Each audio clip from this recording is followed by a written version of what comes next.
Everyone knows that the 350Z is the main villain car from the Fast and the Furious Tokyo Drift. But what if I told you that actually Nissan detuned the car before selling it to the public? Are you serious? And today we are going through 10 things, and one of them might explain why mine it's always trying to break. Nice. And if you're new here, I'm bringing my 350Z back to life in my JDM comeback series. So while I try to fix mine, I want to share some secret most people never heard of. You pop the trunk on the 350Z and nothing happens. So you need both of the hands. You pop here one, you pop another one. What the hell? What kind of design is this? There you go, so you need to press a couple of times.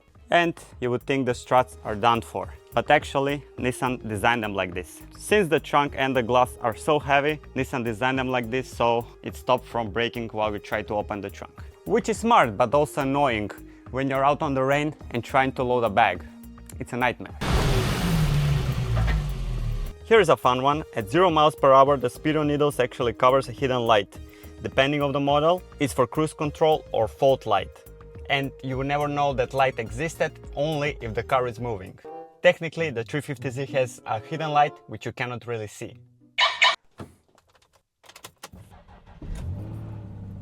Here's something that really frustrates Z owners. If you can see right there, you can see the traction control off. You press it, and there it goes on the dash, ESP off. Meaning that you can drive this car. Why are you running? The car won't use the brakes when you try to throw the back end out, and that's about it.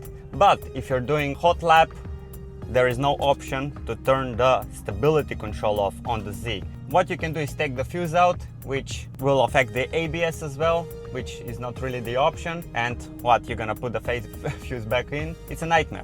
So yes, if you would like to disable stability control, I can link this video up here to DIY your own stability control off. Damn, she sounds nice.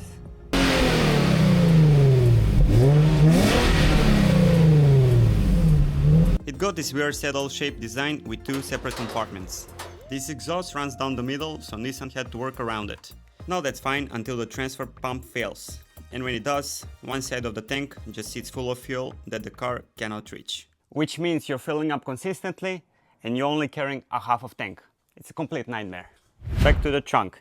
Everyone jokes about the Nissan 350Z storage space, which actually it's only designed for something called how to store 2 golf clubs. If I place my phone down, this is literally how much space you got. Why would you think?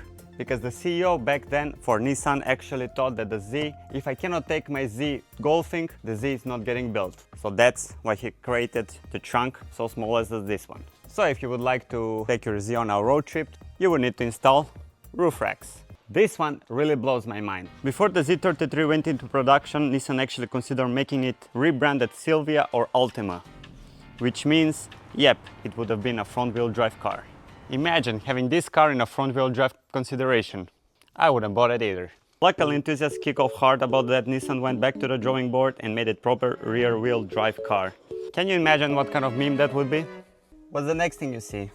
No glove box. You have a lighter fuse, you have your compartment, you can fit a couple of coins, and that's it. No glove box. There's the subwoofer right there, the DVD player, God no. Compartment 1, so you can keep your brush. One more compartment for your coins. And then under the seat, you have your owner's manual. Can you believe? I have the owner's manual. And compartment right there. Look at this. All the Z stuff you would need. Plus one more compartment right there. I believe that's the CD of the maps. This license agreement. God knows what that is. Put everything back. The HR red limiter, it's fake. Here we have the HR engine, which stands for high revving one. And if you can see right there, the red line is 7500. But in reality, it goes up to 7600. Nissan give it a little buffer so shifts feel smoother and you're less likely to slam into the limiter. Basically, the Z lets you think you're redlining, but secretly lets you squeeze out just a little bit more.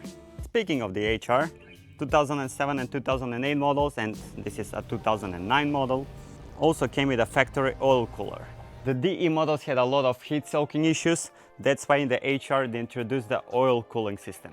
Not a lot of sports cars came with it unless you bought an expensive track package, so it's actually a pretty underrated feature of the HR. And finally, this car almost didn't look like this. The design was rejected twice. Nissan went through a couple of designs for the Z. One was looking too much retro, the other one was looking like a concept car. The final shape was inspired by jet fighters and bullet trains, and thank God it still looks good today after 12-13 years. And so yes, that's the history of the 350Z and 10 things you didn't know about them. Some are clever, some are weird, some are not necessary, and trust me, if you live with one, you will find more quirks every single day. So next time I'm taking out on the track. At the moment we have some issues with the engine, so hit subscribe if you would like to see if this thing survives.